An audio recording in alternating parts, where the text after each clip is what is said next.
This is the fourth lecture in the course, The State of the United States Economy and Society. Every day, millions of people volunteer to produce goods and services vital to the U.S. economy.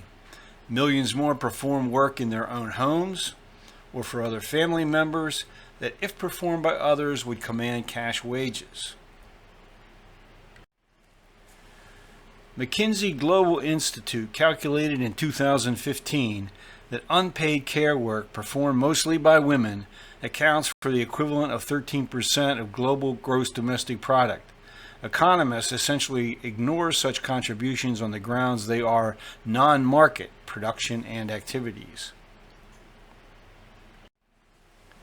In 1972, two economists, William Nordhaus and James Tobin, developed an alternative to gross domestic product they called the measure of economic welfare.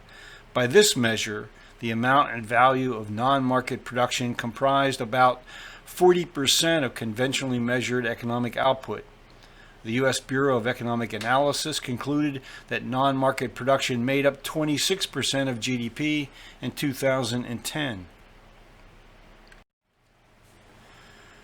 The Organization for Economic Cooperation and Development estimate that men perform about 17.5 hours a week doing unpaid labor.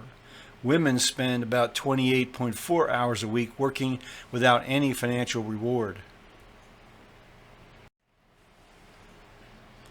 A 2016 survey conducted by the U.S. Bureau of Labor Statistics shows that about 1 in 4 Americans volunteer at least some of their time to groups, to organizations, and even to other persons.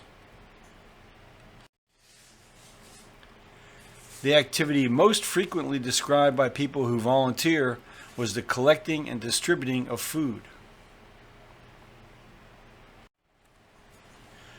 The Corporation for National and Community Service reported in November of 2018 that more Americans than ever were engaged in volunteer work. Over 77 million adults, 30%, volunteered nearly 6.9 billion hours through an organization, contributing an estimated $167 billion in economic value. Next, we will look closely at social welfare trends in the United States.